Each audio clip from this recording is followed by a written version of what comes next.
আমার দ্বারা হবে না। আদ্রিত কৌশাম্বীর বিয়ের ঠিক আগেই বিতর্কিত পোস্ট করলেন অভিনেত্রী সৌমিত্রিষা। আদ্রিত কৌশাম্বীকে নিয়ে চর্চার শেষ নেই, কিন্তু একটা সময় আদ্রিতের সঙ্গে নাম জড়িয়েছিল মিঠাই ধারাবাহিকের নায়িকা অর্থাৎ অভিনেত্রী সৌমিত্রিষা কুণ্ডুর। উচ্ছেবাবু মিঠাইয়ের রসায়ন মন ছুঁয়েছিল দর্শকদের। গুঞ্জন উঠেছিল পর্দার সেই রসায়ন নাকি বাস্তবেও গড়িয়েছিল।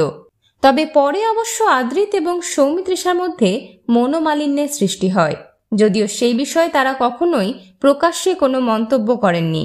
মিঠাই ধারাবাহিকে একসঙ্গে অভিনয় করতে গিয়েই আদ্রিতের সঙ্গে আলাপ হয়েছিল কৌশাম্বীর।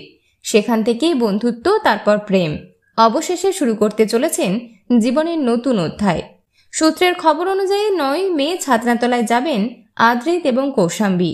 তবে আদ্রিত কৌশাম্বীর এই বিয়ের চর্চার মাঝে হঠাৎই সমাজ মাধ্যমে এক রহস্যজনক পোস্ট শেয়ার করেছেন অভিনেত্রী সৌমিত্রিষা, আর তাতেই ফের চর্চার কেন্দ্রবিন্দুতে মিঠাই রানী।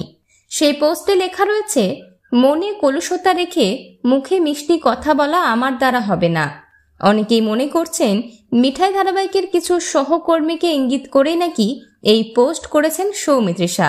বিনোদন জগতের আরো অন্যান্য খবর নিয়ে ফিরছি, জুড়ে থাকুন আমাদের সঙ্গে।